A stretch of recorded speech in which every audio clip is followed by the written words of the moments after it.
Baik, tentang bagaimana jika kita lihat refleksikan terhadap bangsa kita, terhadap bangsa Indonesia, apakah tadi ada Akbar tadi ya nanya apa dulu tadi? Bahasa sebagai petunjuk, bahasa sebagai instrumen dalam memahami konteks sosial gitu ya. Itu saya tanggapi dulu.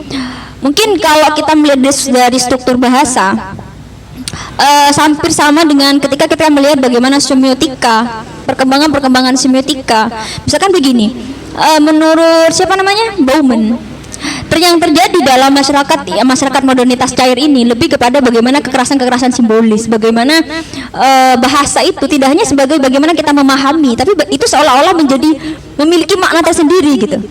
Bagaimana kalau misalkan kita melihat di sosial media, kita melihat bagaimana simbol-simbol itu, bagaimana juga bahasa-bahasa itu seolah-olah menjelaskan semuanya, padahal kita tahu bahwa kita harus memahami ada interpretasi tertentu gitu. Seperti itu. Dari segi mungkin nanti kita bahasnya nanti di semiotika kalau mengenai bagaimana bahasa itu secara instrumen, tapi lebih dipahami sebagai bahasa sebagai petunjuk. Kurang lebih yang saya pahami seperti itu. Dan kalau mengenai pertanyaannya Mbak Risti yang melalui Banu tentang bagaimana kita merefleksikan liquid modernity ini dalam konteks bangsa kita atau bangsa Indonesia yang dengan keragaman dan keragaman ya, dengan keragaman yang sedemikian rupa. Kalau menurut saya terlalu beresiko, maksudnya Indonesia belum siap untuk menghadapi itu, tapi itu bukan pilihan gitu, karena mau tidak mau sekarang kita sudah berada di masa itu gitu, kita sedang berada dalam fase itu. Kita melihatnya begini, jika modernitas padat itu mengidealkan sebuah keteraturan, mereka mengidealkan sebuah stabilitas, dan bagaimana resiko-resiko itu menjadi tanggungan dari negara, pemerintah. Bagaimana misalkan adanya semuanya diatur oleh institusi, semuanya diatur oleh lembaga. Itu modernitas cair, itu membuat semua resiko-resiko itu menjadi tanggungan atau tanggung jawab di masing-masing individu gitu. Semua dibiarkan, seolah-olah masyarakat dibiarkan untuk berdamai dengan resiko itu. Mereka berdamai dengan ketidakteraturan itu gitu. Jika pada modernitas padat semua seolah-olah digeneralkan bahwa semuanya harus seperti ini. Misalkan kita lihat standar kecantikan semua harus seperti ini gitu. Kita melihat semuanya seolah-olah harus sama gitu. Tetapi ketika semua dibiarkan untuk show up keberbedaannya mereka masing-masing, atau jadi show up ke perbedaan mereka atau adanya heterogenitas, maka sekali lagi pasti ada pihak-pihak yang dirugikan gitu. Seperti misalnya bagaimana orang-orang tertentu yang tidak bisa mengikuti percepatan ini, perubahan yang sangat cepat ini, mereka akan tertinggal gitu. Iya, tertinggal. Iya, jadi mereka akan tertinggal. Terus juga modernitas cair itu dengan juga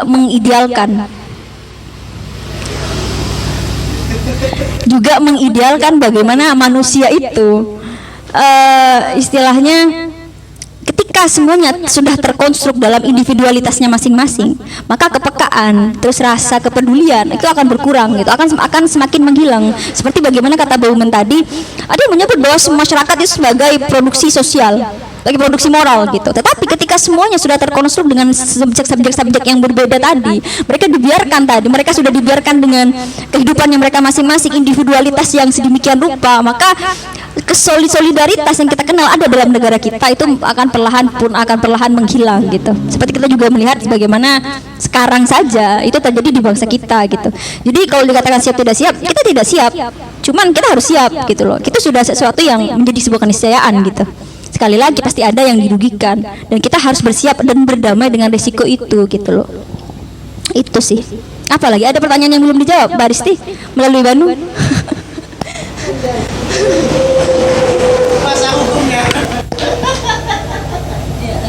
Apakah kalau kayak gitu, apakah itu akan mengancam eksistensi kenegaraan? Apakah kita bisa menjadi masyarakat internasional?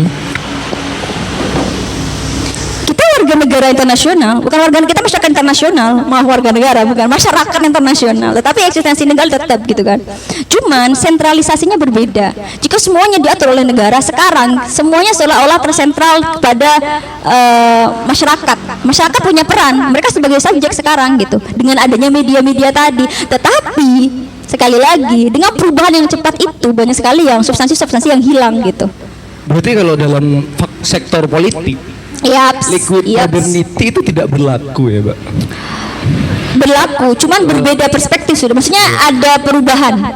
Misalkan saya katakan tadi, bagaimana kita melihat seorang pemimpin. Pemimpin dulu kita melihat dari kapasitasnya dan lain sebagainya. Tapi sekarang, ketika media sudah sedemikian mudah untuk kita akses, seolah-olah yang kita pilih adalah orang-orang yang idola. Seperti kayak saya katakan tadi, ketika semua privasi sudah tidak lagi menjadi privasi, sudah terpublikasi, gitu. Maka akan berbeda bagaimana kita melihat misalnya anggota-anggota pemerintah, anggota-anggota parlemen, bagaimana kita memilih gitu dan lain sebagainya, itu juga berpengaruh. Tapi sebenarnya itu belum relevan, Pak, karena belum ada pemimpin yang menang. Karena kita tidak pernah punya presiden artis, masih belum ada. Kalau cuma bupati apa? Iya, tapi kita lihat artis yang jadi presiden itu tidak akan jadi ya. Kalau cuma sekelas bupati apa itu ya. Tapi maksudnya dalam artian mungkin karena pendukungnya sekedar fan-fannya, bukan banyak di politik gitu kan. Menanggapi bagaimana liquid modernity itu di dunia politik. Kalau bagi saya, efek dari liquid modernity itu diantaranya dengan semakin membeludaknya framing tentang politik identitas. Kenapa saya mengatakan demikian? Sebenarnya ini sangat kontradiktif ya. Karena saat kita berbicara politik identitas itu seakan-akan dengan adanya liquid modernity itu harusnya sudah tidak ada lagi identitas. Karena semuanya harus serba transparan, ketidakjelasan dan konfliknya itu permanen. Tapi kalau kita berbicara lebih jauh dalam dunia politik, justru dengan adanya politik identitas dalam liquid modernity itu kalau nggak salah ada yang disebut kalau nggak salah itu ada yang namanya the logic of news itu atau logika pemberitaan, yang mana dimaksud dari the logic of news itu adalah bagaimana suatu individu itu mampu berperan aktif atau bisa menguasai media. Dan kalau saya lihat di antara peran untuk membangun politik identitas itu memang menguasai media. Jadi kalau memang kita tidak pernah memiliki presiden artis, tapi kita hampir alhamdulillah saya bisa rem.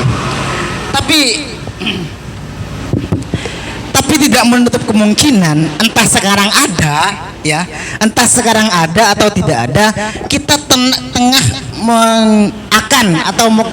memiliki pemimpin yang suka mencari panggung, karena itu fungsi dari the logic of news itu. Marah ya pinggir jalan. Enggak, saya gak mau nyebut lebih jauh karena saya gak mau pesan Gojek dijemput. Oke, itu dia saya. Karena kebetulan saya baru datang kan, saya masih terheran-heran. Saya belum mengetahui secara lebih mendalam mengenai modernitas antara cair dan padat itu yang tadi. Tapi gini, yang saya bikin pikiran saya terkecoh itu gimana ketika masyarakat ini kan tidak terlepas pada pembahasan sosial ya Pak. Ketika saya pernah dulu baca-baca ya mengenai konsep dramaturgi dalam ilmu sosial. Ya gini, ketika antara modernitas padat dan cair itu ketika di dalam tubuh masyarakat itu memiliki dramaturgi gitu, bisa mengikuti modernitas yang padat, kadang bisa juga ikut yang modernitas cair. Itu akan menjadi keambiguan, Pak. Nah, yang saya ingin tanyakan, bagaimana negara itu bisa dikatakan antara memihak antara yang padat ataupun yang cair yang saya tanyakan tadi itu. Mungkin itu saja. Apa tadi? Oh iya.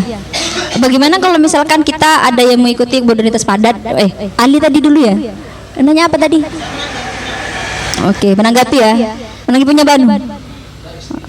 Iya punya kuasa hukumnya Pak Rizky. Iya. Iya, memang ada logika of news ya, logika pemberitaan yang itu juga memberikan sumbangsi besar dalam keambiguitas dan ketidakpastian dalam modernitas cair gitu. Karena kan modernitas cair itu melahirkan ketidakpastian, kita tidak tahu kita sedang mengarah kemana gitu. Makanya dan juga seperti katanya seperti beberapa sosiolog yang lain, bahwa juga sependapat bahwa susah untuk kita memisahkan mana yang modernitas padat dan modernitas cair, atau istilahnya modernitas dan postmodernitas gitu.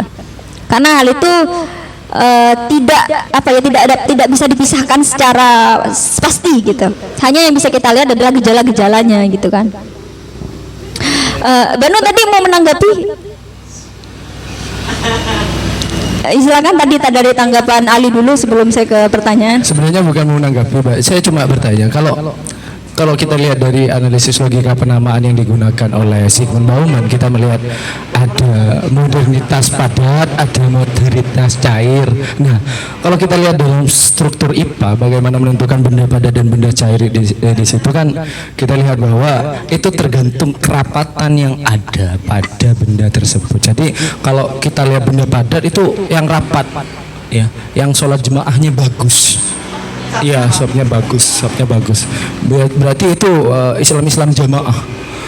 Ya, kalau kita lihat yang cair itu kan kayak Islam pedesaan. Ya. Kalau yang gas itu kan yang nggak sholat ya. Ya, nggak apakah dalam kalau kata Mbak Winda tadi bahwa melakukan bahwa postmodernisme itu terjadi karena ada ambivalensi kan ya Mbak ya.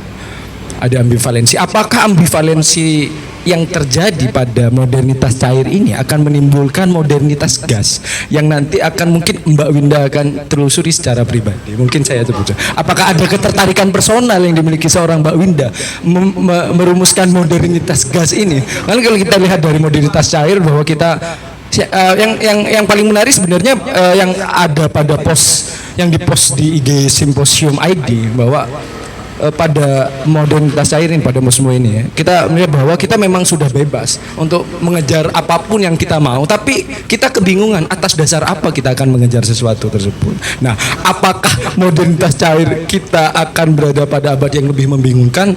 Mari kita lihat tanggapan Mbak Winda. Jadi saya satukan aja ya dari pertanyaan Nanang dan Banu.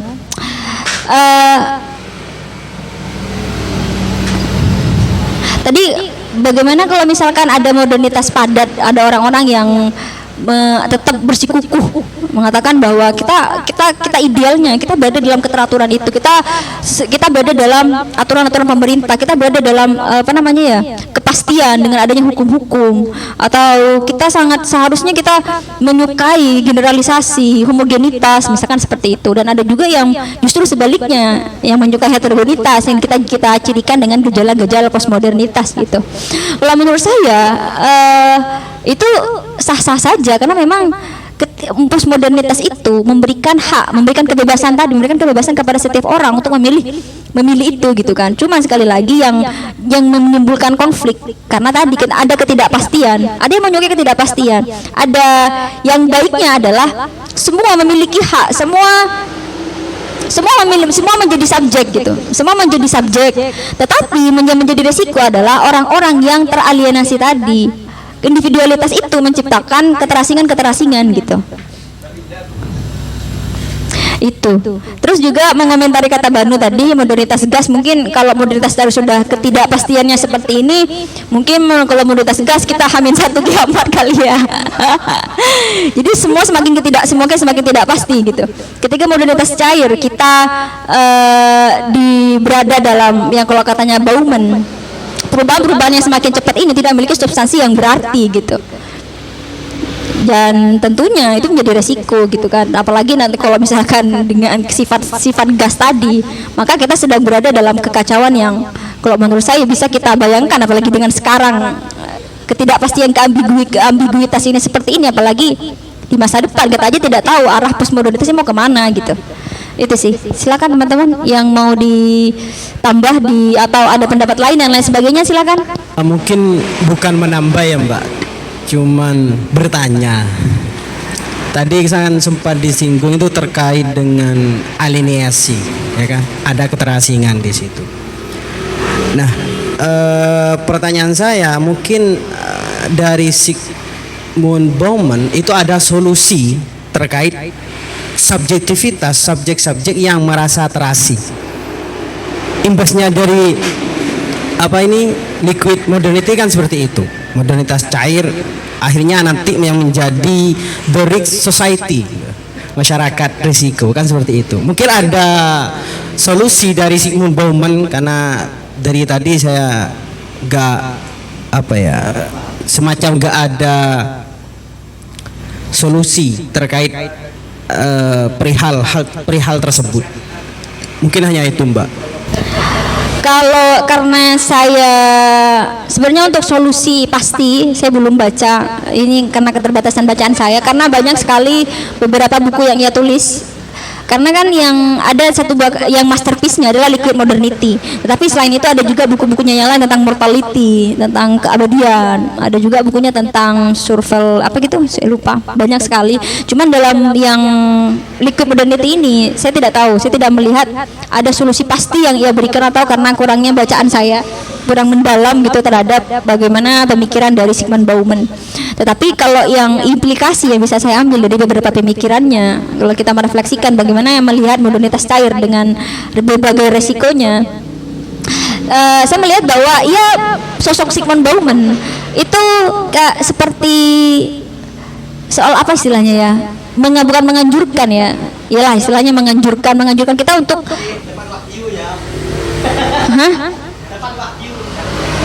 seperti menganjurkan bahwa ketika kita tidak bisa mengelak dari postmodernitas ini, dengan modernitas cair ini gitu, karena seolah-olah semuanya terjadi dengan sedemikian cepat begitu.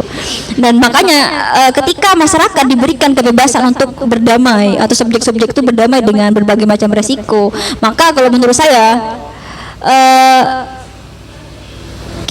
jika kita berada misalkan dia kan membedakannya menjadi orang-orang yang berada dalam lingkup bisa mengikuti itu, ada orang-orang yang terasing, ada orang-orang luar, outsider dan stranger. Jika kita menjadi orang-orang di dalam, maka tentunya kebebasan-kebebasan itu kita harus menggunakannya dengan tetap memperhatikan humanisme. Karena ia melihat bahwa banyak sekali, salah satunya yang menurutnya ada kaitannya dengan Holocaust adalah dehumanitas tadi gitu, dehumanisasi gitu. Tetapi jika kita menjadi seorang yang stranger, ketika kita menjadi seorang outsider, maka tentunya kita juga harus bisa beradaptasi dengan itu, dan mau tidak mau kita juga tetap harus bertahan, harus survive gitu. Bisa dengan tidak mengikuti dengan perkembangan itu, bisa juga dengan tapi susah sih, tetap kita harus beradaptasi dengan itu, mau tidak mau seperti itu.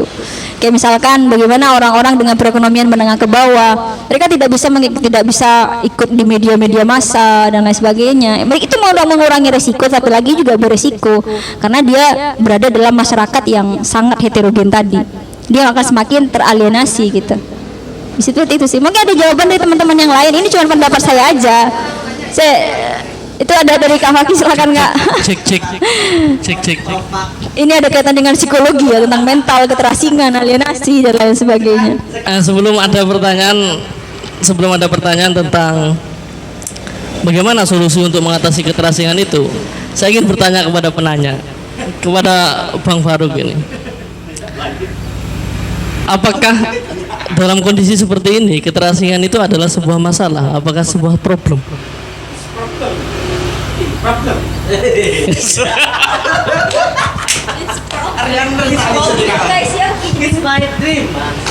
Problemnya gimana? Ya, keterasingan itu kan seolah-olah gini Kak Faki, ada yang memang seakan-akan dari subjek tersebut merasa satu sisi kalah, bisa jadi kan, dari berbagai hal, entah itu dari segi buku bacaan dan sebagainya. Dan itu menjadi masalah karena nanti ketika ada alienasi di situ, bagaimana pihak subjek ini ya, bukan objek, subjek ini gak akan sukar untuk nimbrung, kayak untuk bagaimana untuk mengupgrade diri, menggrow up diri kan seperti itu. Justru itu membuat masalah. Imbasnya nanti akan terbentuk yang namanya the risk society di situ, masyarakat risiko.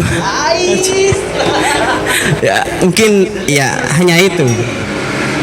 Kita juga harus memahami konteks alienasi itu sendiri ya. Kalau dalam secara historis, alienasi itu terbentuk dari konsekuensi kapitalisme yang dikeluarkan oleh Karl Marx sendiri. Alienasi itu adalah suatu kondisi di mana masyarakat merasa terasing gara-gara dijajah oleh kondisi-kondisi kapitalisme. Dan itu adalah keterasingan yang tidak dikehendaki. Tapi kalau dalam era posmo, keterasingan itu bukan lagi secara definitif itu adalah keterasingan yang tidak dikehendaki, tapi keterasingan yang dibentuk oleh diri. Posmo itu adalah era di mana kita mengalami kebebasan untuk menentukan diri sendiri. Baik kita terlibat dalam masyarakat secara konformitas, baik juga kita bahkan pada era posmo kita diberikan kebebasan untuk menentukan dirinya sendiri. Apakah saya harus melakukan konformitas dengan lingkungan sosial atau saya menentukan diri saya sendiri sebagai seorang individu. Itu adalah kehendak pribadi. Maka dari itu alienasi pada era posmo itu tidak semuanya berkonsekuensi terhadap pengasingan diri sendiri, tapi itu adalah sebuah pilihan manusia. Kenapa kemudian pada era posmo itu menciptakan individualisme? Karena itu adalah sebuah pilihan. Kita lihat secara spesifik, kenapa kok sekarang banyak orang-orang yang memilih untuk menjadi seorang introvert? Itu sebenarnya mereka mengasingkan diri karena pilihan dirinya sendiri, keinginan dirinya sendiri, dan itu bukan problem.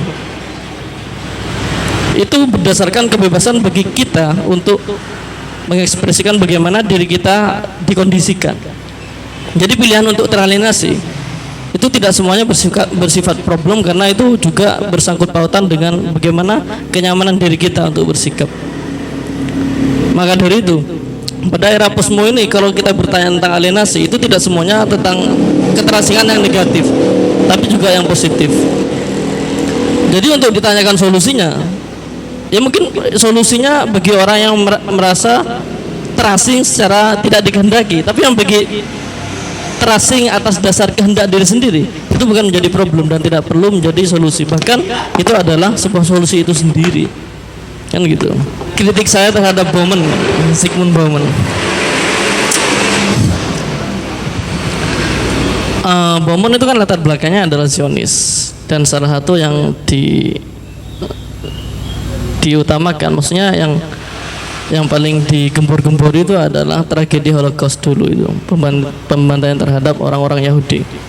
Nah, kenapa kok kemudian ini memiliki gejala di mana kalau menurut saya pribadi, pengetahuan atau konsep yang dikeluarkan oleh Bauman ini ada kaitannya dengan kepentingan pribadi atau kepentingan golongannya sendiri. Karena Zygmunt Bauman adalah orang-orang keturunan Yahudi yang menjadi korban pada keganasan tragedi Holocaust. Itu kemudian kenapa kok kemudian Bauman itu kok bisa menjadikan Holocaust itu menjadi satu-satunya tragedi besar sebagai produk dari modernisme, yang kemudian menjadi kritiknya terhadap modernisme. Kenapa kok bukan tragedi-tragedi lain yang lebih ganas, seperti halnya di Afrika apartheid, tragedi ras, di Eropa Amerika Latin itu kan banyak juga yang tragedi-tragedi besar. Kenapa kok cuma Holocaust saja? Ini membuat saya berprasangka bahwasanya gara-gara keturunan Bauman sendiri yang kemudian diangkat menjadi produk dari modernisme itu. Tentang kenapa Holocaust yang menjadi atau yang disinggung dalam pemikirannya tentang liquid modernity, saya sebenarnya sependapat sih dengan katanya Kak Faki tadi. Ada kecenderungan bahwa karena latar belakangnya si seorang Yahudi, karena yang saya katakan tadi di beberapa tulisannya ia menyebut bahwa stranger, orang asing itu adalah kaum Yahudi gitu. Dia menyebut bahwa kaum Yahudi pada waktu yang terjadi pada Holocaust itu, mereka merupakan korban dari modernitas padat, karena menurutnya yang saya ingat dan juga beberapa dalam jurnal yang saya baca bahwa sebelum pembantaian itu, sebelum tragedi genosid itu, kaum Yahudi itu terlabelkan, terklasifikasi dan juga terkonstruk sedemikian rupa hingga pada akhirnya dia dipindahkan dalam kamp-kamp konsentrasi sebelum pada akhirnya dibunuh dan dibantai gitu. Jadi itu yang menurutnya itu merupakan salah satu dampak atau implikasi dari modernitas yang kita tahu dengan gejala-gejala yang serupa gitu. Dan dia juga yang makanya saya yang digaris bawahi tadi bahwa ia menyebut or stranger itu seperti kaum Yahudi gitu. Jadi saya sepakat bahwa pengambilan tragedi itu tidak jauh atau tidak lepas dari latar belakangnya yang kita tahu dalam sejarahnya dia berpindah-pindah negara karena ancaman-ancaman dari Nazi atau ancaman-ancaman karena latar belakangnya sebagai seorang Yahudi dan dianggap sebagai keturunan Zionis gitu. Sampai pada akhirnya dia pindah ke Inggris dan mendapatkan kewarganegaraannya di sana. Seperti itu sih dari saya. Silakan dari teman-teman, mungkin ada tanggapan lain. Silakan Ali, kayaknya tadi sudah kode-kode pakai batuk. Silakan. Memang pembahasan sekarang itu sebenarnya tidak lebih kita berbicara pemikiran Albert Camus dulu tentang absurditas hidup itu. Dan bisa jadi teori eksistensialisme yang dibahas yang dipikirkan oleh Albert Camus itu justru relevan untuk kita laksanakan. Bisa jadi. Sore sudah tidak terikat dengan institusi baik agama atau lain sebagainya, tetap absurditas. Namun yang lebih ditekankan tadi berbicara tentang keterasingan atau itu kalau bagi saya itu adalah konsekuensi logis. Iya, konsekuensi logis dengan adanya liquid modernity. Jadi kalau berbicara apa itu solusinya, lagi-lagi bagaimana seorang itu, saya ini mengutip dari tulisan Robertus Robert ya. Iya, Robertus Robert ya. Itu. Nah, di sini itu sebenarnya ada. Saat kita berbicara cara kita bertindak atau cara kita berbuat menghadapi satu yang semua sudah tidak pasti, sedangkan konfliknya itu permanen. Kalau bahasanya Robertus Robert ya, sulit banget namanya. Tidak seperti nama Akbar, besar. Entah apa yang besar. Nah, di sini itu dia mengatakan bahwasanya cara kita bertindak itu bisa dilihat bagaimana cara kita terlibat langsung dengan media. Apa yang dimaksud itu? Bahwasanya apa yang kita tindak, apa yang kita lakukan sekarang itu bergantung apa yang kita baca sekarang. Dan apa yang kita lakukan besok itu bergantung apa yang kita baca besok. Dalam artian menghadapi posmo ini harusnya kita itu lebih mudah untuk melupakan apa yang terjadi sekarang. Karena itu yang terjadi besok itu tidak bisa kita prediksi sekarang. Sehingga yang terjadi, yang harus kita terima sudah, yang kita lakukan sekarang itu kita lupakan sekarang, kita selesaikan sekarang. Apa yang kita baca sekarang itu cukup untuk hari ini. Karena hari esok bacaan kita itu pasti beda. Jadi memang masuk akal, ada memang keterasingan itu memang konsekuen suatu problem, tapi memang keterasingan itu memang bisa menjadi suatu pilihan. Atau karena memang sengaja kita itu mau hidup dari dunia yang bodoh amat. Iya, kalau bahasanya Albert Camus itu bodoh amat. Mau orang itu seperti apa, bodoh amat.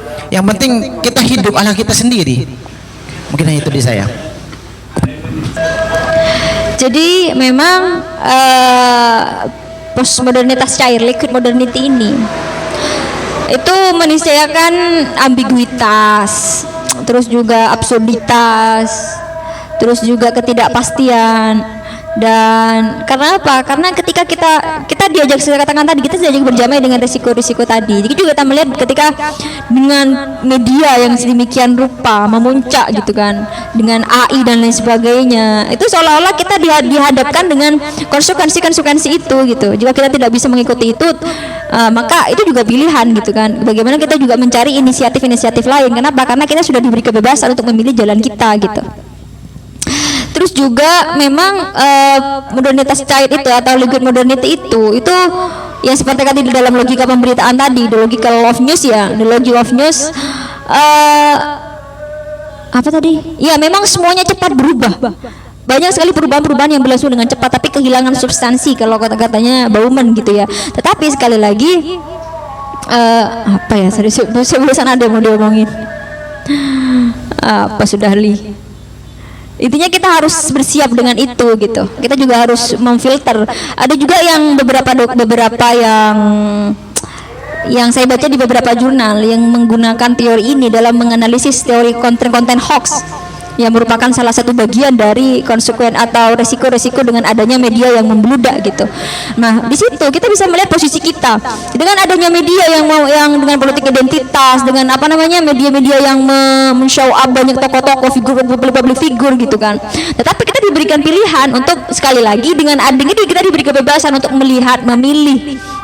Ya, itu yang bisa kita gunakan, itu yang menjadi salah satu-satunya senjata yang bisa kita pakai gitu kan dalam menghadapi absurditas, ambiguitas liquid modernity ini gitu. Itu sih tanggapan dari saya. Itu. Silakan teman-teman yang lain mungkin. Dari Nanang, Kak Faki mungkin. Risti, Faruk. Karena dalam liquid modernity itu ada yang kalau nggak salah istilah liquid life dalam Liquid society. ya. Iya. Di mana itu berbicara bahwasanya kehidupan yang cair itu tetap akan dimulai dari masyarakat yang cair juga. Simpelnya saya pahami demikian. Tapi konsekuensi logis agar kita selalu berubah, dan perubahannya itu tanpa di luar alam sadar kita, tanpa kita sadar kita dituntut untuk berubah. Dan itu yang disebut bahwasanya kita ada di situasi yang disebut kalau nggak salah itu atomisi kalau nggak salah. Iya. Yang mana kita tidak akan terlepas dari segala ikatan yang substantif itu. Pertanyaan saya, mungkinkah di era yang semua ini kita bisa menjalin relasi itu? Menjalin relasi. Relasi. Relasi macam apa maksudnya? Entah itu relasi kalau relasi secara masyarakat, secara society mungkin sudah tidak mungkin. Ya. Enggak. Karena sekali lagi saya kembali ke pertanyaan saya di awal, tidak menutup kemungkinan dengan adanya semua ini akan ada upaya membunuh antar satu individu dengan individu yang lain. Meskipun dalam tanda kutip ya, pembunuhannya tidak harus yang berdarah, secara mental dan sebagainya. Karena pada era ini itu yang kita berbicara individualisme. Jadi mungkinkah relasi entah dalam, saya gak mau berbicara, saya gak bucin. Jadi misalnya relasi antar sama individu, entah itu yang kita kenal seperti persahabatan dan sebagainya, mungkinkah ada relasi yang demikian di era semua ini? Iya, mungkin. Karena maksudnya begini, ambiguitas, absurditas itu bukan berarti kita sudah berada dalam kekacauan yang membuat seakan-akan kehilangan dunia gitu. Enggak, maksudnya kita sedang dihadapkan dengan kemajuan yang sedemikian rupa, dengan pemberitaan yang sedemikian rupa, terus apa namanya perubahan-perubahan bersih dengan cepat. Tiba-tiba misalkan kita lihat Android dengan tipe-tipe demikian muncul dengan perubahan yang kita tahu apa sebenarnya substansinya, ada perubahan yang sedemikian cepat gitu kan. Tapi kita sekali lagi, salah satu keuntungan dari postmodernitas itu kita memiliki kebebasan itu. Kebebasan untuk memilih, misalkan begini, apakah mungkin kita bisa menjalin relasi? Bisa saja. Kenapa? Karena setiap orang itu punya opsi untuk menentukan seperti apa mereka menjalin hubungan. Makanya ada orang-orang yang walaupun kita orang-orang yang walaupun kita hidup di posmo, tapi kita bisa memanfaatkan itu untuk misalnya karena misalkan begini, posmo itu kan mengidealkan keberagaman. Berarti potensi-potensi kita itu dihargai gitu kan. Kita tidak harus sama gitu kan. Jadi kalau menurut saya pribadi, ini bukan menurut Bauman ya. Bukan menurut Bauman, saya nggak tahu Bauman ngomong gimana. Jadi kalau menurut saya semua bisa terjadi karena kita semua punya hak, punya potensi-potensi itu. Itu keuntungan dan juga resiko gitu kan bagi orang-orang yang mungkin tadi mengalami absurditas, merasa teralienasi dan lain sebagainya, yang negatif ya gitu ya, dan lain sebagainya gitu, seperti itu sih. Jadi mungkin jawaban dari saya bisa. Justru jawaban yang saya inginkan itu tidak mungkin atau tidak bisa. Karena kenapa? Karena jika memang tidak adanya relasi, tidak mungkin terciptanya relasi, tidak akan ada istilah fuckboy atau dalam artian playboy ya, istilah itu muncul karena ada relasi-relasi enggak, itu. karena kalau kita berbicara hal demikian, apa yang kita komitmenkan sekarang Sebenarnya gimana? Curhat apa gimana? apa yang kita komitmenkan sekarang itu bisa jadi besok kita memiliki komitmen lain. Jadi jangan salahkan mereka yang memilih fuckboy. Enggak gitu loh. Karena gak berbicara kita. Enggak, iya, yang penting ini sifatnya argumentatif ya, bukan naratif dari kehidupan saya. Enggak. Tapi memang kalau menurut Bauman, masyarakat modernitas cair itu, modernity itu memang seorang orang tipe-tipe yang manusia yang penafsir. Jadi bagaimana pengalaman itu melahirkan pemahaman-pemahaman baru gitu. Bukan yang saya katakan tadi intelektual legislator. Bukan tidak harus semuanya harus terstruktur sedemikian rupa gitu. Jadi wajar-wajar saja banyak orang-orang sekarang lebih ke fenomenologi. Dengan kisah cinta yang demikian itu menjadi pelajaran gitu kan dan lain sebagainya. Seperti itu. Jadi ya tergantung. Fuckboy itu pilihan kan. Tapi ada juga yang Pantesan Kak ingin mendirikan hiburan mahasiswa indie. Apa ya, aslinya ada terkait relasi, ada tawaran dari Zygmunt Bauman itu dalam salah satu konteksnya itu following the human condition. Jadi bagaimana manusia, society itu mengikuti kondisi masyarakat pada waktu itu, sehingga semisal pas modern, oke lah, today, hari ini kita harus mengikuti hal tersebut untuk bagaimana menumbuhkan relasi-relasi itu. Karena ketika nanti mohon maaf ini beralih kepada alienasi, kita lebih mengasihkan diri, serasa bodoh amat, maka yang jelas akan dampak negatif itu akan hadir di situ. Iya, ketika kita mengasingkan diri. Karena satu sisi kan oke lah menutup diri gitu kan, tidak mau berdiskusi dengan yang lain ataupun semacamnya, itu akan berakibatkan negatif, gak akan grow up di satu sisi kan, seperti itu. Mungkin ada solusi yang lain karena memang gak melihat dari tadi gak ada solusi. Aslinya ada sih dalam pemikiran saya itu ada, tapi seakan-akan ya bodoh amat, kata Bang Ali tadi itu kan. Bodoh amat. Mungkin dari Mbak Resti enggak. Kenapa? iya, solusi kan semua solusinya adalah subjektif ya. Semuanya punya, karena saya menghargai posmo kebebasan. Jadi semuanya bebas untuk menentukan solusinya masing-masing. Tapi kalau dari saya menanggapi itu, memang kita bisa, maksudnya begini. Mungkin kenapa kita susah untuk beradaptasi karena memang kita terbentuk dengan konstruk-konstruk modernitas padat. Kayak semuanya diatur gitu kan. Ketika kita diberi kebebasan kita bingung gitu. Kita kan semuanya sudah terstruktur sedemikian rupa. Ketika kita diberi kebebasan kita bingung gitu. Misalkan begini, sistem pendidikan yang menggunakan dicokoki terus. Ketika diberi kebebasan dia bingung mau kemana gitu kan. Itu mungkin salah satu resiko dari misalkan ketika kita melihat bagaimana modernitas dulu seperti itu dengan posmo sekarang yang memberikan kebebasan tapi kita tidak punya pijakan gitu. Kita tidak punya pijakan. Kenapa? Karena perubahan-perubahan itu terjadi tanpa substansi gitu kan. Perubahan semuanya semakin cepat tapi kita tidak tahu harus berpegang kepada siapa, berpegang kepada apa gitu. Bukan berpegang siapa ya, berpegang pada apa, bergantung pada apa gitu kan. Itu yang membuat banyak sekali resiko-resiko yang hadir, resiko-resiko yang justru akan berdampak negatif kepada manusia dengan adanya absurditas dan lain sebagainya. syukur-syukur kalau misalkan ada yang ya berpegangan kepada agama, tetapi lagi-lagi tidak bisa kita bukan konteks tekstualitas gitu, karena itu akan melahirkan radikalisme, ekstremisme dan lain sebagainya gitu. Itu sih. Laptop. Kalau struktural itu kan lebih ke modernitas padat gitu kan. Bagaimana semuanya terstruktur sedemikian rupa, terkategorisasi, klasifikasi, kembali kepada modernitas padat gitu.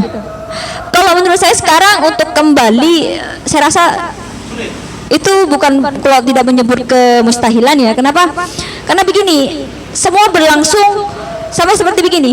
Ketika modernitas padat itu lahir, itu kan karena respon mereka gitu, respon mereka terhadap bagaimana mereka melihat masa-masa kelam sebelum pencerahan gitu.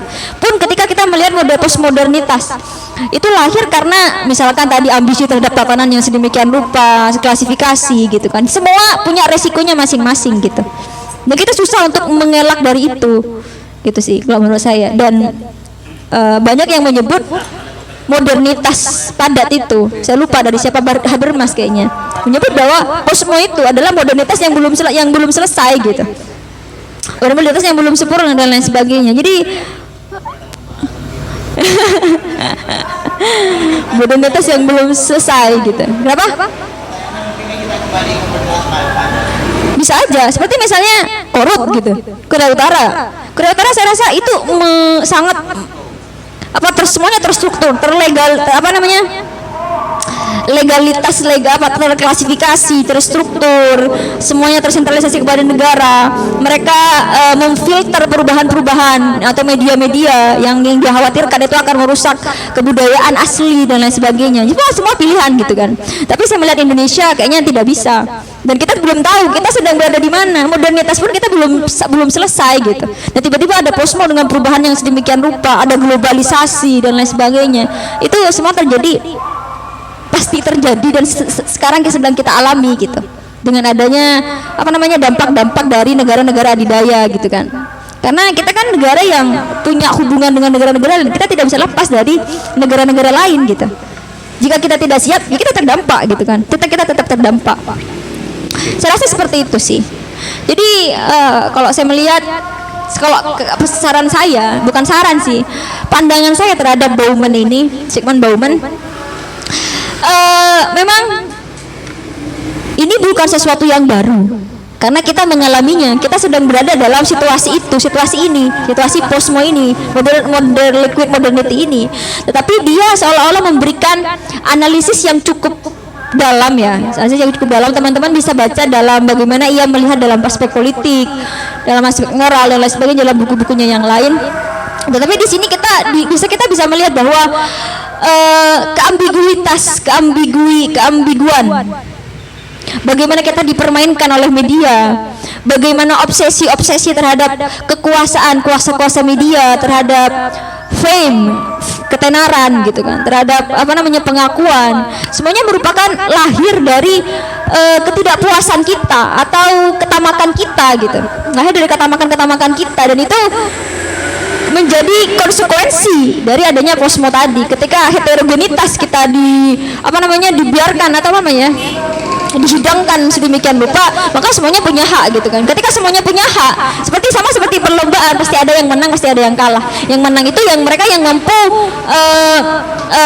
menundukkan, bisa beradaptasi gitu kan. Tapi orang-orang yang tidak memiliki modal sosial tadi, mereka tidak tahu, sedang berada terasing, teralienasi, mereka susah gitu kan. Tentunya resikonya banyak. Makanya ada, misalkan kita bisa melihat di negara-negara yang negara dunia ketiga, atau di masyarakat kita mungkin kemiskinan dan lain sebagainya, orang-orang yang tidak mampu bersaing, mereka akan tertinggal gitu, tertindas gitu. Ini hanya seolah-olah penindasan dengan bentuk baru gitu. Itu sih dari saya. Tapi saya mengapresiasi pemikiran Zygmunt Bauman. It's a good sih. Belum? Silakan jika ada tanggapan lain dari teman-teman tentang Zygmunt Bauman atau tanggapan tentang pemantik, silakan. Tadi pemantik sempat menyinggung Korut ya, yang katanya dia itu beralih atau kembali lagi ke modernitas padat gitu. Korut kembali ke modernitas padat gitu. Nah, jadi kalau seperti itu akan sejalan dengan pikiran saya. Saya ditanyakan mungkinkah kita itu kembali ke modernitas padat, kalau bagi saya itu hal yang tidak mungkin. Karena misalnya kita berbicara seperti Rusto itu dalam fase masyarakat milik Rusto. Nah, pemikirannya itu ada beberapa fase. Jadi saat kita sudah ada di fase tersebut, hanya ada dua pilihan, menetap atau melangkah. Dan saat kita melangkah, kita tidak bisa kembali. Kenapa demikian? Karena konsekuensi yang diterima justru akan membahayakan saat kita kembali ke langkah awal. Dalam artian kita sudah memutuskan untuk ke liquid modernity karena dipandang kita tidak mampu, atau kalau bahasa politisnya itu belum siap. Justru saat itu keputusan yang kita ambil, kita menetap. Tapi manakala kita memutuskan untuk kita melangkah atau maju ke liquid modernity, misalnya Korun itu melangkah ke sana, maka dia tidak akan bisa kembali ke tidak akan bisa kembali ke modernitas yang padat. Kenapa saya berargumentasi demikian? Karena saat menuju ke modernitas, sesuatu yang awalnya sudah terikat dengan aturan, dengan institusi, dan dengan demikian dia itu melepaskan diri, dalam artian kita pahami itu melebur, maka saat itu pula tidak akan bisa lagi padat, kecuali kalau bahasanya Bandung nanti kembali ke ilmu IPA, masukkan ke kulkas, maka akan padat kembali itu. Jadi kalau pertanyaan Bang Faruk tadi mungkinkah, kalau bagi saya pribadi itu tidak mungkin. Karena keputusan, saya juga ini mengambil analisisnya berdasarkan pemikiran Rusto ya, dari fase masyarakat itu, pembangunan masyarakat. Mungkin itu bisa ya. Saya memang kita tidak bisa saya katakan beberapa kali tadi, kita bisa mengelak dengan perubahan ini gitu. Karena kita bukan hidup sendiri di yang lepas dari masyarakat gitu kan. Karena kita mau tidak mau kita terdampak gitu kan. Kita terdampak, dan mau tidak mau kita juga harus memilih gitu kan. Memilih untuk tetap beradaptasi, bisa berdamai dengan resiko-resiko itu, atau kita bisa istilahnya dengan kebebasan itu kita lebih mengupgrade diri gitu, misalnya seperti itu. Terus seperti Korea Utara, saya rasa memang sejak awal itu memang sudah menjadi prinsipnya ya, prinsip kalau dalam suatu negara memang se-eksklusif itu pilihan gitu kan. Tapi kalau misalkan dalam konteks kita individual, dalam masyarakat yang berubah, kita juga pasti cenderung untuk berubah gitu, dan kita tidak bisa menghindari itu gitu sih. Jadi untuk kembali yang saya rasa susah juga sih, hampir mustahil ya, karena ya sama seperti tadi struktur, kalau kita sudah diberi kebebasan lalu kita kembali untuk terikat, maka tentu akan menimbulkan konflik-konflik lain gitu, akan menimbulkan risiko-risiko lain gitu sih menurut saya. Silakan ya teman-teman, jika tidak ada mungkin saya tutup ya. Pertanyaan saya cukup mudah dan semuanya saya yakin akan bisa dengan mudah menjawabnya, terutama bagi pemantik ya. Kenapa Bauman itu tidak menggunakan istilah posmo saja? Kenapa kok menggunakan modernitas cair tadi?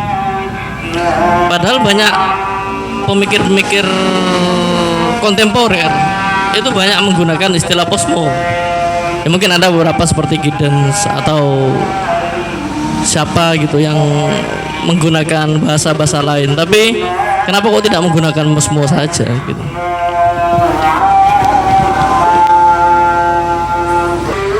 Karena ketika menggunakan posmo itu hanya terkonsep, terstruktur pada posmo itu sendiri.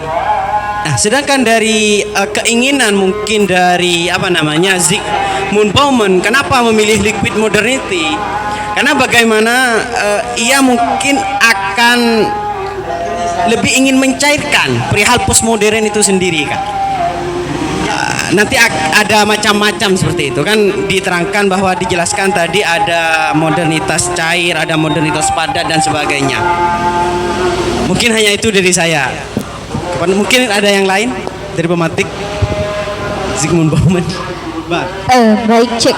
Kalau pendapat saya pribadi, saya tidak tahu memang kurangnya pembacaan saya, apakah memang istilah itu tidak pernah digunakan sama sekali oleh Zygmunt Bauman, karena yang saya tahu hanya beberapa referensi juga dari beberapa jurnal.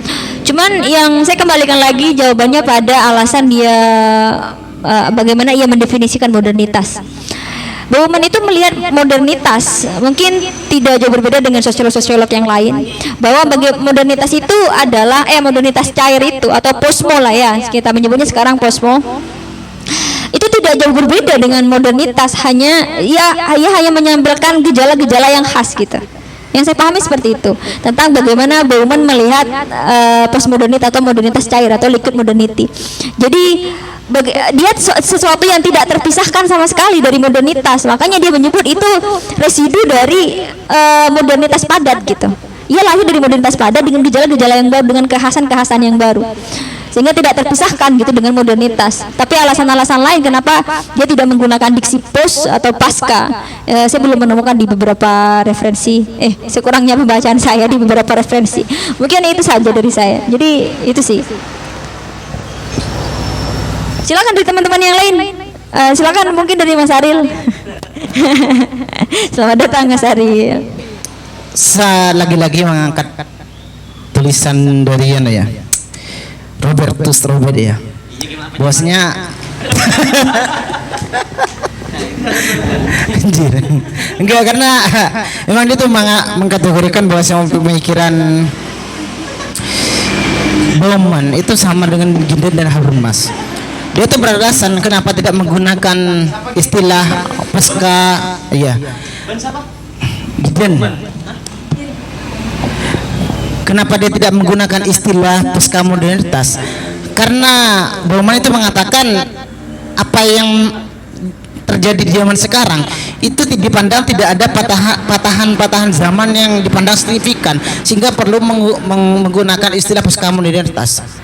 Dan upaya yang dilakukan dengan teori yang disebut sebagai liquid modernity itu sebenarnya upaya untuk terhindar atau melepaskan diri dari suatu yang disebut misteri dan magis itu.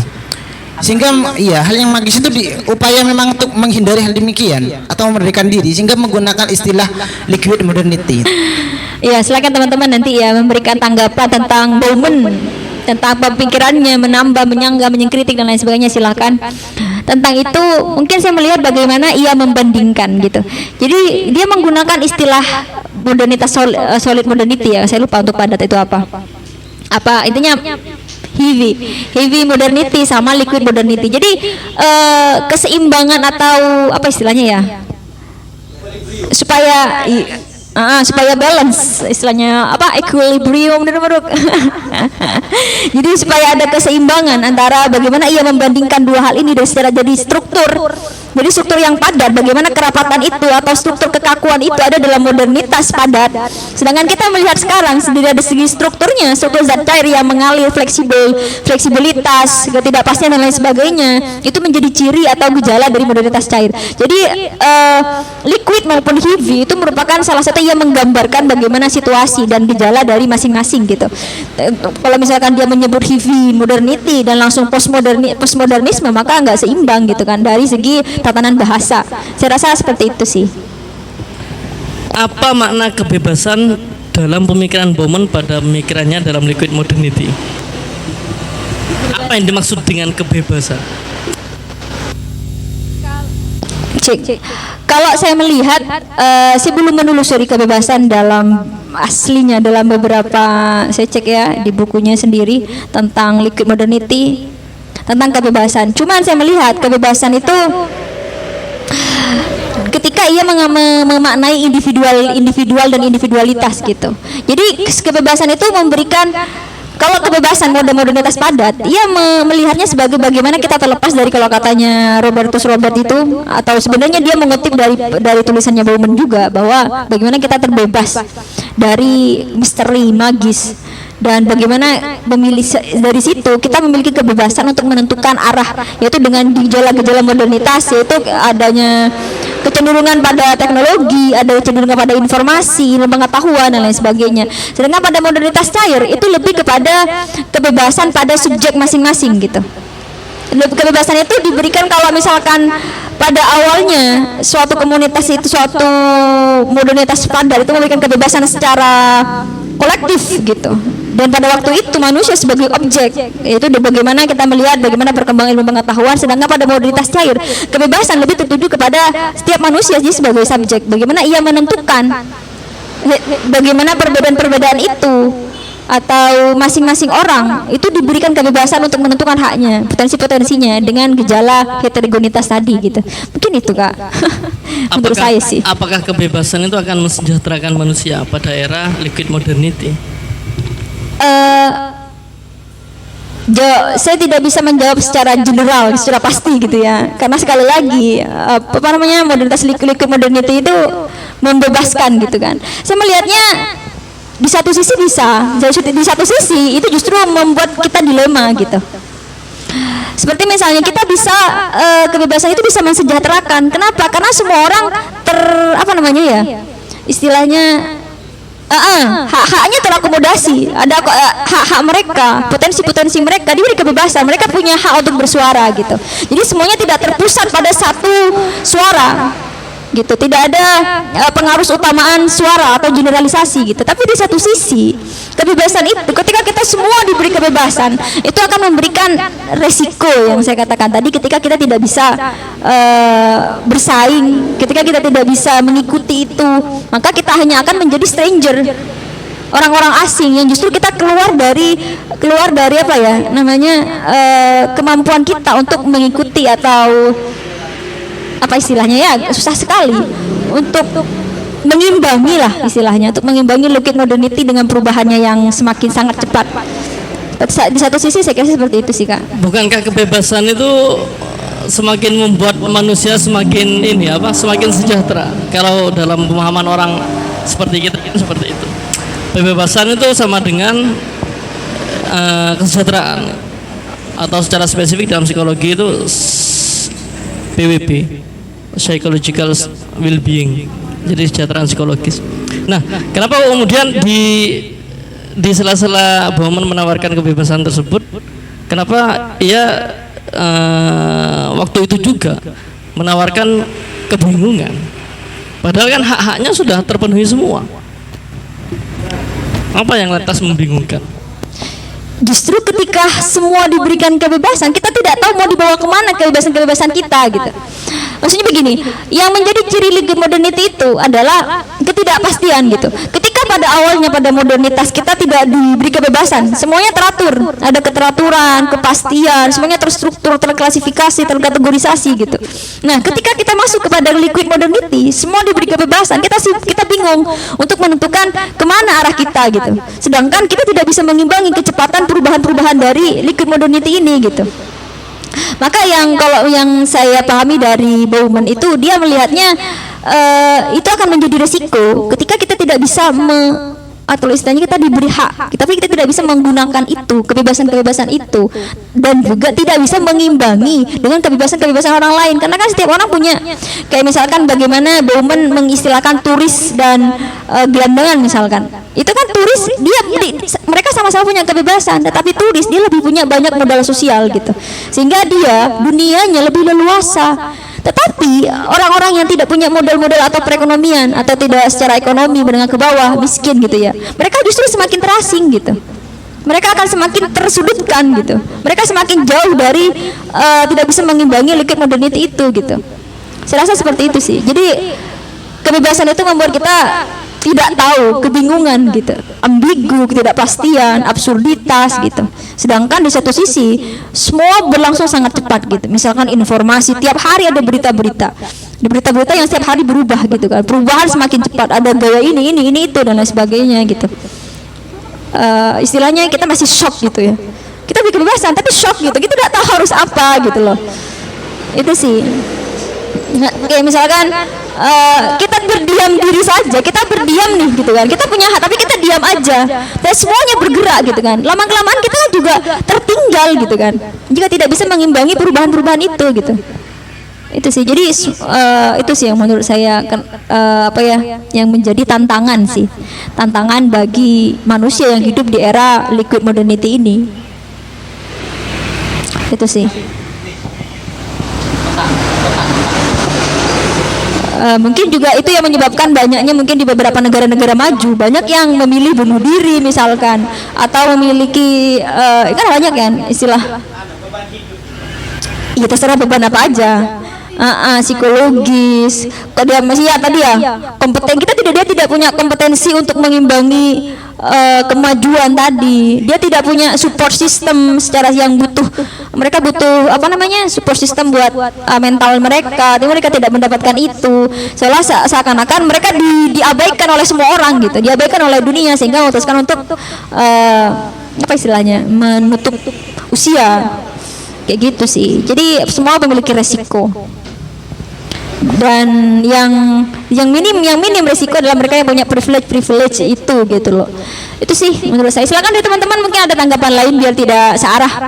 Saya mau nanya, Mbak, kan tadi Banu bilang bahwasanya manusia Indonesia itu kan latah gitu. Apakah kita harus menutup diri? Tapi saya mendapatkan masukan insight baru dari Mbak bahwasanya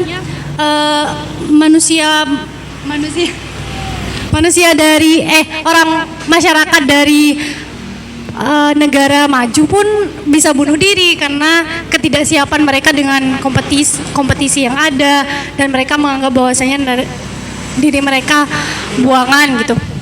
Bahkan saya pernah membaca buku bahwasanya di tahun 2000, di abad 21 nanti akan ada gap yang sangat besar gitu, akan ada ketimpangan yang sangat besar di mana ada manusia-manusia yang tidak bisa dipekerjakan karena ketinggalan itu tadi, makanya dianggap sebagai manusia sampah. Dan sedangkan seperti engineering ya, seperti orang yang bergerak di bidang ini ada kan mesin tanpa awak gitu kan, ada pesawat tanpa awak, nanti di masa depan akan ada seperti itu. Nah di situ katanya gajinya itu hampir anggap saja 100 juta atau US dollar dan lain sebagainya.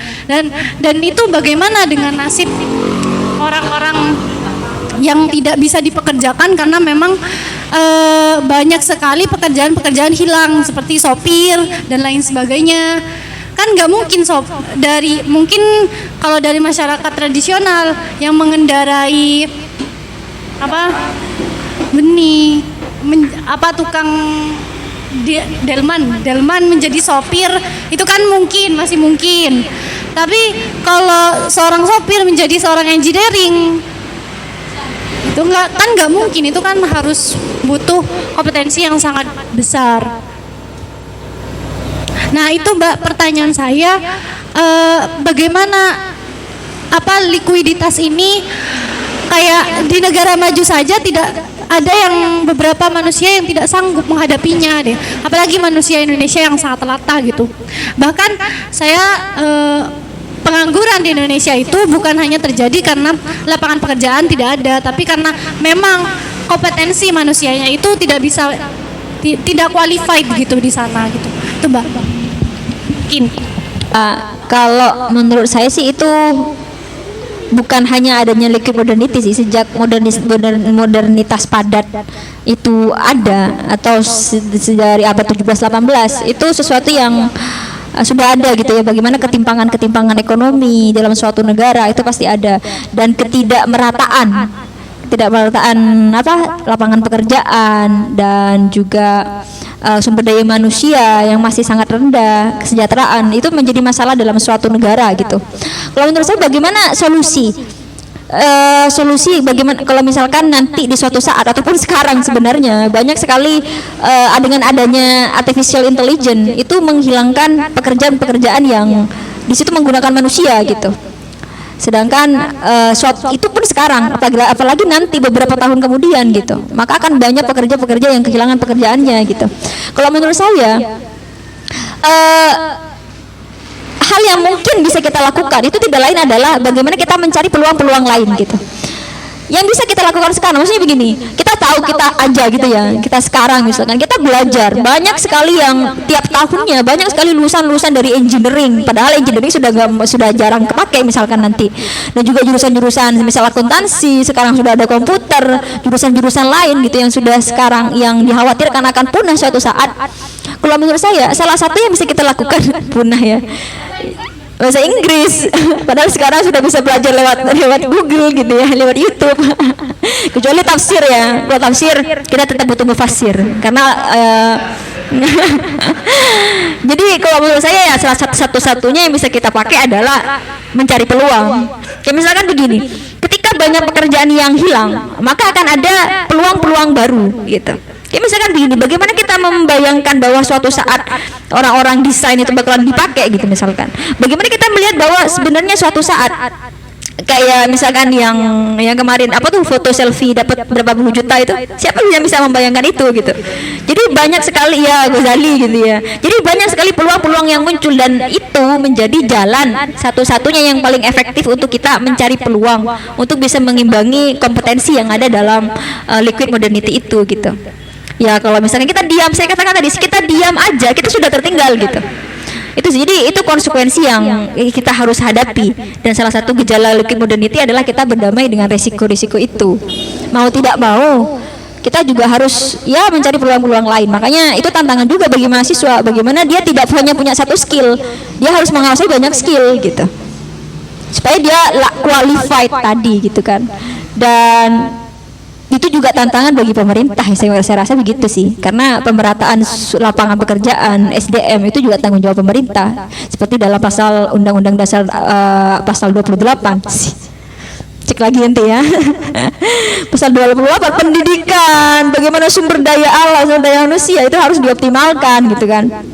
Itu sih. Jadi kalau menurut saya itu juga tantangan bagaimana sumber daya manusia itu juga lebih diperhatikan, skill-skill baru dan juga keahlian-keahlian lain dan juga potensi-potensi lain dan modal-modal, karena yang mungkin selain kita punya skill, kita juga bisa berjuang di bisnis itu gitu, di pengusaha-pengusaha, entrepreneur. Itu sih kalau menurut saya. Jadi harus pintar mencari peluang, saya rasa seperti itu. Yang saya baca dari HIV modernity, modernitas padat itu salah satu cirinya adalah adanya pengklasifikasian, benar kan? Nah itu jika dibandingkan dengan modernitas cair, itu sebenarnya modernitas cair bukan tidak ada pengklasifikasian lagi, tapi itu lebih tajam pengklasifikasiannya. Dulu itu pada era modernisme padat, kalau kata Bauman, bagi orang-orang yang tidak menjadi bagian dari orang-orang yang normal, itu dikatakan bukan menjadi bagian dari dirinya, atau istilahnya tuh kalau dalam psikologi sosial itu konformitas. Nah, sebaliknya kalau menurut saya pada era modernitas cair ini itu lebih tajam dan lebih parah. Seperti yang dikatakan oleh teman-teman tadi, bahwasanya di era sekarang, di era post-truth, bagi yang tidak terlibat dalam perubahan-perubahan besar, itu akan secara langsung akan tersisihkan, bukan menjadi bagian darinya, dan otomatis akan keluar darinya. Itu bukan berarti modernitas cair itu tidak ada pengklasifikasian, tapi lebih tajam dan lebih berbahaya pengklasifikasinya daripada HIV modernity. Jadi kalau saya mengomentari, memang pada modernitas cair bukan tidak ada sama sekali klasifikasi kategorisasi, cuman pada HIV modernity itu legalisasi kategorisasi itu lebih kepada aturan-aturan, atau kalau menurut Bauman, saya lupa ini dari Bauman atau hanya dari kutipan ya, tapi saya ngambilnya dari kutipan jurnal. Jadi modernitas HIV modernity itu lebih kepada kepadatan modernitas yang tertransformasi, yang dipimpin oleh legalitas dan birokrasi gitu. Jadi klasifikasinya lebih ke sana, lebih ke institusi dan lembaga-lembaga gitu. Walaupun kita tahu bahwa itu masih bertahan di liquid modernity, tapi tidak sekategori, sepadat itu, sekaku itu gitu. kita diberi kebebasan untuk melihat misalkan bagaimana pekerja-pekerja sekarang lebih banyak cenderung masuk bukan kepada misalkan kita lihat bagaimana survei sekarang membuktikan bahwa PNS mahasiswa angkatan kerja sedikit yang mendaftar di PNS, lebih banyak kepada profesi-profesi baru gitu misalnya. Itu juga merupakan indikasi atau gejala bahwa kita melihat bahwa kecenderungan itu sudah lebih beragam gitu. Jadi lebih kepada kepadatan atau klasifikasi itu lebih kepada birokrasi dan legalitas. Saya rasa seperti itu sih, Kak. Jadi tetap ada, cuman tidak sekaku pada heavy modernity. Itu sih. Silakan dari Mas Aril atau Sofan. Baru setelah itu tanggapan dari teman-teman, kalau nggak ada saya tutup. Kalau kurang mic ini bisa pakai punya saya. Bismillahirrahmanirrahim. Saya ini dipaksa.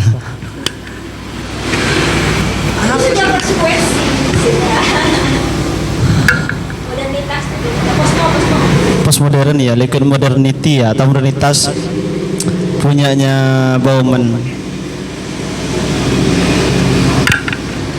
Ada yang saya mau tanyakan terkait dengan pengklasifikasian tadi yang disebutkan oleh Mas Fakih tadi ya, bahwasanya di era modern itu bukan tidak adanya pengklasifikasian gitu kan, malah lebih tajam di modern kayak, lebih tajam di modern. Kalau di modern itu ada 4 kotak, di postmodern itu bisa 8, bisa jadi 20 gitu kan, bisa jadi 20 kotak-kotak gitu kan. Nah, dari 20 kotak-kotak yang berasal dari 4 ini, yang pasti kan ini berasal dari modern dulu kan enggak? Dari 4 kotak terlebih dahulu menjadi 20 semisal, dari 55 gitu kan. Nah, dari 4 kotak yang diklasifikasikan ini, jika dibandingkan, karena tadi saya sedikit membaca bahwasanya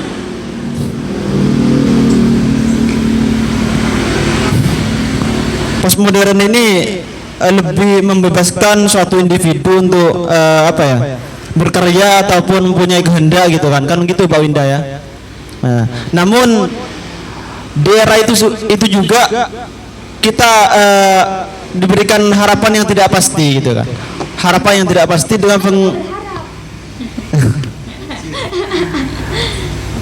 ketidakpastian yang membingungkan katanya. Nah, dari keempat kotak gini gitu kan,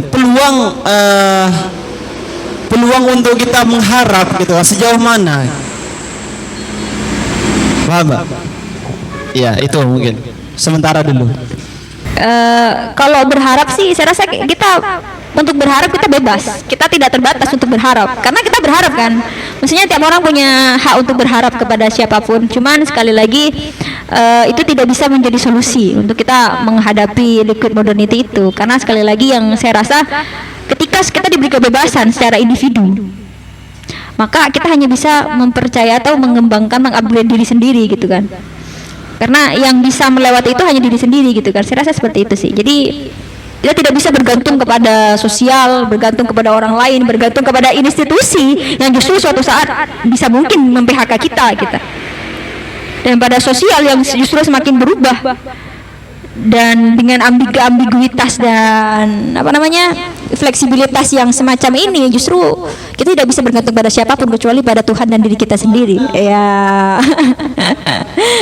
itu sih dari saya. Silakan deh teman-teman menjawab ya. Kan cuma minta peluang berharap, bebas.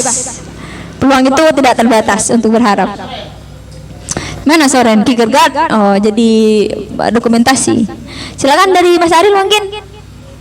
Komentar, nggak harus bertanya Mas, apa aja tanggapan apa aja lah. Pusmo apa aja ini ya, sesuatu yang kayak terlahir kembali dari apa yang sudah dinyatakan modern dari sebelumnya gitu ya. Apa post itu kan diulang gitu ya, ada sesuatu yang diulang dari yang sebelumnya, Tapi baru. sesuatu yang baru terlahir kembali. Kayak misalkan kalau modernitas padat itu kaku, kayak misalkan modernitas di puncak keilmuan, positivisme, rasionalitas dan lain sebagainya. Tapi kalau post mau lebih menghargai keberagaman, tapi konsekuensinya ada ketidakpastian, ambiguitas gitu-gitu. Kayak sekarang inilah Mas, kayak sekarang media dengan media merebak seperti ini, seperti sekarang gitu. Apa namanya, post-truth dan lain sebagainya, itu kan konsekuensi dari posmo. Kalau relevansinya sama demokrasi itu semakin diakomodasi berarti ya, karena kan menjunjung tinggi kebebasan individu gitu kan. Itu tergantung sih Mas, karena kan kalau benar-benar demokrasi, saya rasa iya gitu kan. Kalau memang kita menggunakan demokrasi, memang mengidealkan kebebasan itu ada gitu kan. Cuman sekali lagi setiap demokrasi itu kan punya tantangan, setiap negara itu kan punya tantangannya masing-masing, tantangan dan hambatannya masing-masing gitu. Jadi bisa dikatakan ya harusnya iya, idealnya begitu. Cuman kemarin kan viral-viralnya kemudian tentang ini ya, apa, baby doll ya, spirit, iya itu. Kemudian juga yang terkait dengan hal itu ada apa itu yang di Semeru, sesajen yang ditendang itu ya. Artinya tiap orang semakin mempunyai kebebasan kebenaran menurut masing-masing individu gitu kan. Kemudian gini apa, di mana peran suatu institusi atau suatu kelompok yang apa, yang mempunyai regulasi untuk menangkal itu gitu, entah itu dari pemerintah atau mungkin yang non pemerintah, yang mungkin sebelumnya menyatakan bahwa kebenaran itu hanya punya satu kelompok gitu, satu komunitas tertentu.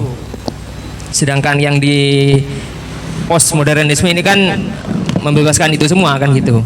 Nah, gimana nasib, apa perannya juga gitu orang-orang yang ada di sebelumnya ini gitu, biar menangkal orang-orang yang seperti itu, yang mempunyai kebebasan itu kan juga ya terserah dah apa orang-orang yang fenomena kemarin itu, yang dua itu salah satu contohnya, ya terserah gitu, mau mereka mau gimana ya, memang diberi kebebasan kan gitu.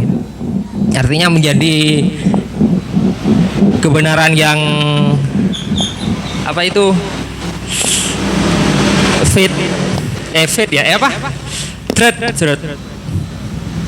truth kebenaran.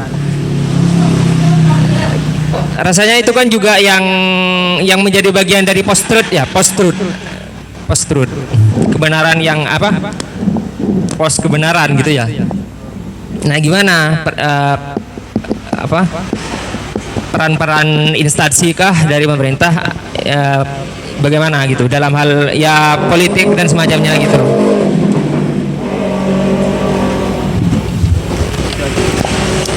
Siap, terima kasih Mas Aril pertanyaannya.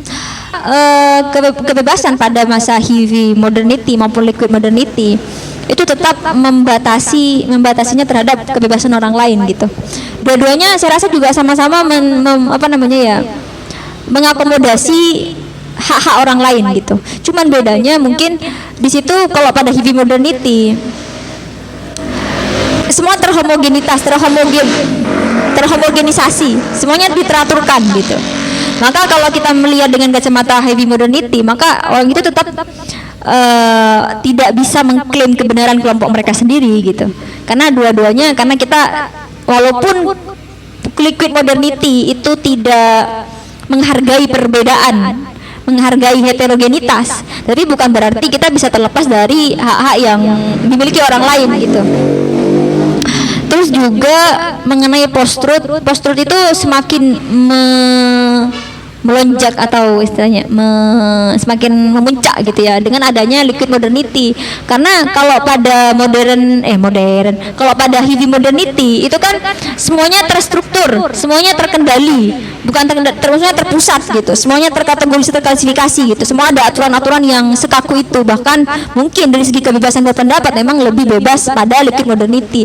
Cuma pada liquid modernity ini karena semuanya tidak tersentralisasi, semua punya hak, semua punya hak untuk berpendapat, semua punya hak untuk mengeluarkan potensi-potensinya. Dengan adanya media, tentu itu akan mempermudah adanya hoax, post-truth, politik identitas dan lain sebagainya. Makanya tadi dalam beberapa komentarnya, Mbak Uman menyebut bahwa kita sedang berada dalam masa ketika semua privasi, seolah-olah semua terpublikasi.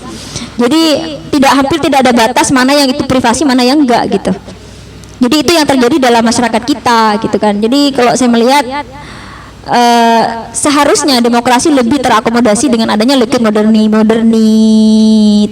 ya, liquid modernity. Tetapi sekali lagi tantangannya lebih banyak gitu kan, karena ketika semua orang menjadi subjek, maka tantangannya lebih besar gitu kan, dibandingkan terkonstruk, teratur gitu di dalam heavy modernity. Itu sih, semoga menjawab Mas ya. Itu sih. Kalau apa ya, antitesisnya apa itu kira-kira dari bidang kalau sudah terjadi seperti itu gitu. Jadi kan menurut saya kayaknya agak lagi memandang suatu fenomena itu tidak lagi diterjemahkan sebagai mencari kebenaran yang objektif gitu. Gimana itu? Apa mungkin memang bukan ranahnya postmodernisme, atau mungkin apa ya, ada filsafat lain yang bisa menjadi antitesis yang sekarang ini gitu. Objektifikasi kebenaran itu lebih pada heavy modernity. Liquid modernity itu kalau heavy modernity itu kan semuanya terkonstruk ya. Kebenaran itu terhomogenisasi gitu ya istilahnya ya, atau disatukan. Kenapa? Iya, maksudnya terstandarisasi, semuanya terstandarisasi. Tapi kalau pada liquid modernity, kebenaran itu lebih kepada mereka menghargai kebenaran subjektif gitu. Mereka memberikan kebebasan pada individu. Jadi semua orang itu punya hak gitu kan. Mereka menghargai perbedaan-perbedaan. Tetapi sekali lagi kebebasan itu kita masih terikat dengan aturan-aturan yang ada dalam demokrasi kita, aturan-aturan yang ada dalam hak asasi kita, bahwa kita terikat dengan kebebasan orang lain gitu. Saya rasa seperti itu sih. Jadi seharusnya posmo itu lebih mengidealkan adanya toleransi, karena semakin banyak orang-orang yang mengekspresikan, maka kita juga harus menghargai bahwa perbedaan itu ada, dan itu suatu keniscayaan gitu, bahwa kita semuanya unik gitu kan. Kita semuanya unik, punya potensi-potensi itu, maka sewajarnya kalaupun kita tidak mengaitkan dengan agama, sewajarnya kita bisa menghargai perbedaan-perbedaan yang ada gitu. Pun apalagi dalam segi agama, klaim kebenaran itu nggak bisa gitu kan. Semuanya kita sendiri negara demokrasi, kita melegalkan banyak perbedaan-perbedaan keyakinan, maka nggak bisa kita mengklaim kebenaran kita pada keyakinan orang lain gitu. Saya rasa sih begitu sih, Ma.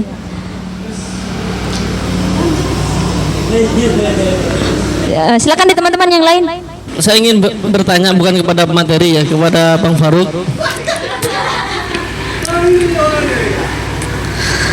Apakah gagasan liquid modernity punya Bung Uman ini sama dengan gagasanmu tentang jahiliyah modern itu? Dengan gagasannya Bang Faruk tentang modern jahiliyah itu? Ini sekaligus ini adalah kita membuka waktu kepada Bang Faruk untuk melaunching gagasannya tersebut. Silahkan. Ayo. Ini banyak yang sedang menunggu-nunggu ini. Gimana? Sedang menunggu-nunggu ini. Bingung juga kan.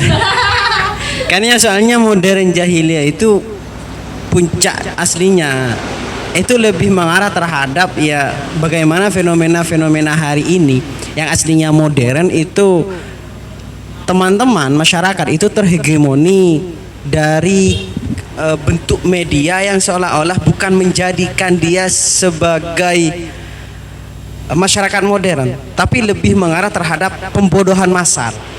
Jadi seperti itu. Sedangkan liquid modernity ini kan lebih bagaimana modernitas cair itu mengarah terhadap bentuk yang awalnya manusia sebagai objek itu mengarah terhadap subjek, ya kan? Ya, adanya humanisasi di situ. Nah mungkin lebih jelasnya nanti saya harus selesaikan deadline untuk modern jahiliyah ya kak. Insya Allah mungkin bentar lagi ya, karena dari kemarin-kemarin sempat bingung juga karena ada beberapa proyek yang harus diselesaikan. Iya, iya. Jadi masih banyak deadline yang apa ya namanya, pekerjaan-pekerjaan yang lain, termasuk tanggung jawab saya sendiri itu sebagai manusia. Mungkin ada yang lain. Jadi hanya fokus kepada itu kak. Jadi terkait modern jahiliyah mengarah terhadap pembodohan masal itu sendiri. Akhirnya kembali kepada jahiliyah, arti jahiliyah itu sendiri. Jadi seperti itu. Dari segi moralitas mereka bisa diartikan bodoh, tapi dari segi bentuk pola pikir, mindset mereka, terutama dalam mengarang syair, ya kan, banyak kan sebelum ada masa kenabian, mereka itu kan fokus terhadap syair Arab dan sebagainya, puitis lah. Jadi ya ada juga mungkin syair cinta kan, sempat ada dari teman-teman alumni mana gitu, ada yang menerjemahkan buku terkait syair tersebut. Mungkin ada dari Mbak Resti terjawab ya kak? Nanti tak segera ditulis. Sebenarnya sama ya kayak yang lain. Yang lain gitu. Kayak itu kan tadi kan spirit doll, terus sama hal-hal yang kita tahu bahwa katanya tadi harus bertoleransi sama hal-hal baru, tapi kan di sini aneh kayak LGBT, kita harus bertoleransi dengan LGBT, spirit doll, terus kita kalau di Jepang itu boneka seks kayak gitu, terus alat-alat kelamin kayak gitu. Ya, kita kan harus bertoleransi untuk hal itu gitu kan. Iya. Maksudnya toleransi itu Iya. Kebebasan yang seperti apa yang diidealkan gitu ya? Apakah kita bisa sama sekali menutup mata dengan kenyataan bahwa itu mungkin tidak sesuai dengan keyakinan-keyakinan kita gitu? Tapi kalau menurut saya sih kembali lagi aturan-aturan itu kan tetap ada gitu kan. Kita melihat secara kolektif sih untuk masalah LGBT, terus masalah spirit doll, masalah apa lagi? Boneka seks dan lain sebagainya. Itu kan kembali lagi pada aturan-aturan yang diterapkan atau dikeluarkan oleh suatu institusi pemerintah gitu kan. Karena tentu kita kalau misalkan kita bawa ke ranah agama, ke ranah keyakinan gitu ya, cenderung karena komunitas tertentu kita tidak bisa mengklaim bahwa itu salah gitu kan, karena sekali lagi kita masih hidup dalam negara yang demokrasi dan aturan-aturan itu harus secara legal juga membutuhkan legalitas dan birokrasi dari aturan-aturan dari hukum-hukum dari pemerintah. Jadi kalau misalkan dari pemerintah itu tidak boleh, maka itu tidak boleh gitu kan, karena kita masih berada dalam ruang lingkup tata negaraan gitu. Saya rasa sih begitu. Itu sih ada batasannya juga, toleransi yang tidak bisa kita memahami toleransi dengan menyamakannya dengan sinkretisme atau menyamakannya dengan apa itu yang mencampur adukan, itu sinkretisme ya, mencampur adukan keyakinan itu. Iya ya, saya lupa, kayak sinkretisme atau pemahaman pluralisme yang salah gitu. Kita mencampur adukan, menyamakan semuanya, nggak bisa seperti itu. Kita harus ada dalam koridor. Kalau misalkan kita orang beragama, koridor agama, sebagai warga negara, koridor aturan-aturan pemerintah gitu. Enggak gitu. Enggak juga, enggak boleh juga. Kan kebebasan tidak harus menghilangkan kebebasan orang lain gitu. Tapi kalau ditarik ke sistem pemerintahan ya, berbicara liquid modernity ala Bauman itu ya, justru bisa jadi nanti negara itu bisa bubar gara-gara pemikiran ini. Karena di antara 11 yang dibangun oleh Bauman, dia mengatakan bahwasannya apa ya, modernitas padat itu butuh pemimpin, tapi liquid modernity itu yang butuh itu idola-idola. Karena dalam liquid modernity, karena yang diinginkan ibarat kalau bahasanya Mbak Winda itu diinginkan itu banyak mufasir baru dari liquid modernity ini, sehingga tugas pemerintah itu bukan lantas membatasi, tapi menciptakan ruang atau membantu proses penerjemahan yang dilakukan oleh secara individual itu. peran pemerintah.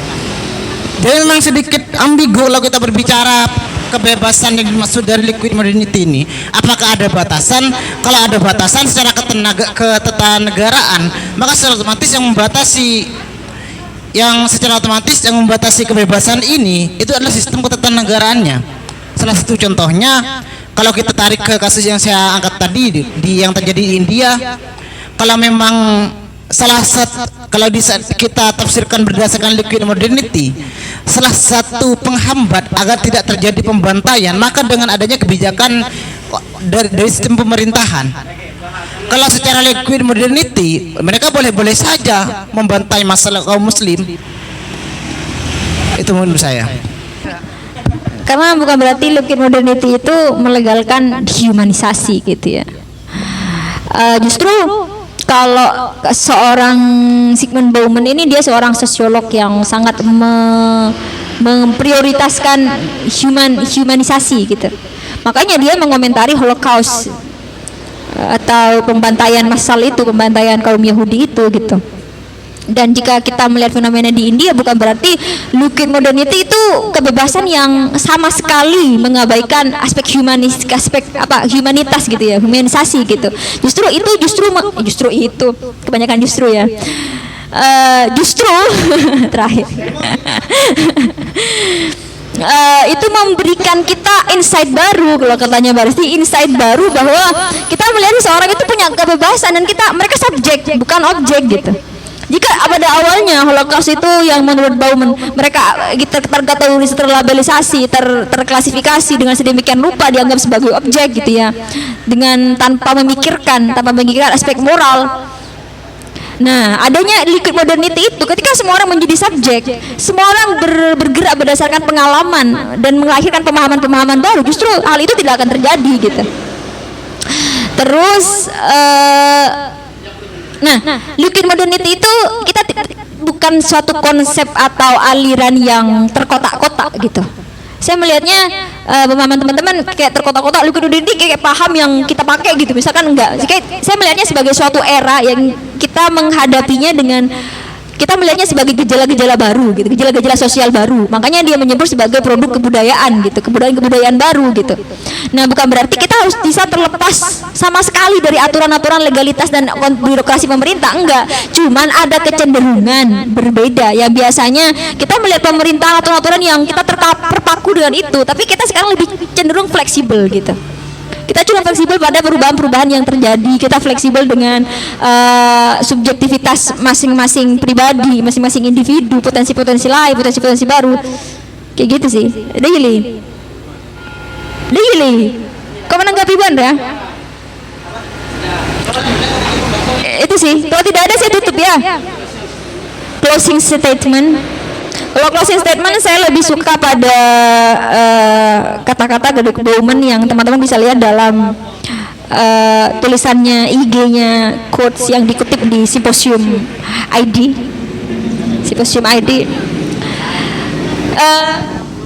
Hati-hati Ali, terima kasih buat teman-teman yang sudah hadir. Tetap jaga kewarasan dan tetap bahagia selalu. Jadi Zygmunt Bauman closing statement-nya adalah postmodernisme berarti kebebasan yang menggembirakan untuk mengejar apapun. Namun, ia juga adalah ketidakpastian yang membingungkan tentang apa yang layak dikejar dan atas nama apa harus dikejar.